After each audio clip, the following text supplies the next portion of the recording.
Subject to audit on a regular basis. They will be subject to a code of conduct that makes sure their financial behaviour is appropriate. And if they do not follow that, there are criminal offences that are available to police for dealing with the problem. Meanwhile, on the outer courts, various grunting continentals need to be watched. Labour hope that the Tories' new allies in the European Parliament will win them some points. I'm not so sure. Some of Labour's own allies in Brussels are a bit, well, not entirely wholesome. I reckon you don't want to look too closely at any of these people in the dressing room. Phil Wilson.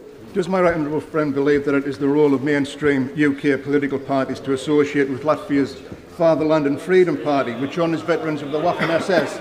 Isn't it remarkable that the Conservatives have formed an alliance in Europe that excludes the German Christian Democrats, excludes the French parties of President Sarkozy, excludes the Italian party of Prime Minister Berlusconi, excludes all reputable political parties in Europe. Order! And they are now isolated on the fringes of Europe. It's getting like mixed doubles over in the European Parliament.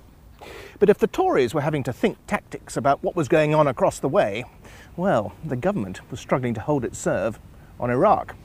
The Shadow Foreign Secretary and others told the Commons the government had made a mess of what should have been a straightforward process. The government has engaged in a series of climb downs, a U-turn executed in stages as painful to watch as a learner driver doing a 6-point turn having started off the wrong way down a motorway. And they have performed this U-turn by getting the chairman of the inquiry, Sir John Chilcot, to announce changes we have all been demanding, but to announce them himself so that no minister has had to come back to the House and admit that the government were in the wrong. Boys like you, a bad through and through. Still. It takes balls to admit you're wrong. Once again, at Prime Minister's questions, the subject of public spending was whacked back and forth. The Prime Minister insisting he doesn't have to make cuts, despite the recession. The Prime Minister has been caught absolutely red-handed.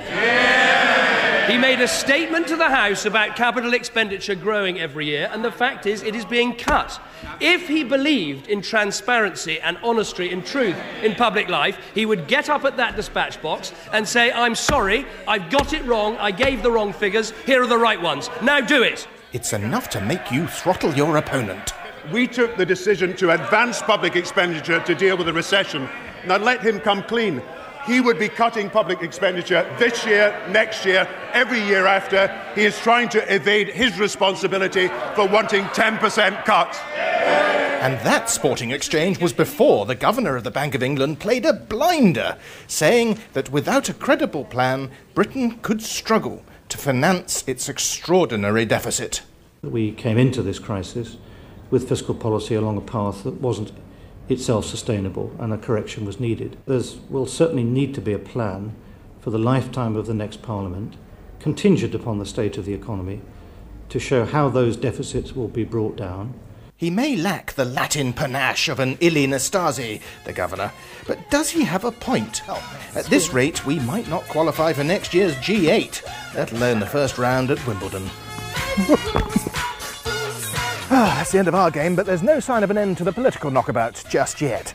We've now got less than a year to go to the next general election. We may have this shiny new speaker, we may have a Commons supposedly shamed, but I'd say things can only get bitter. Would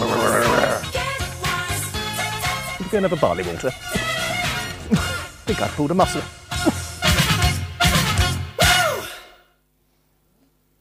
He's lucky he's got muscles, and I think he's having something stronger than barley water.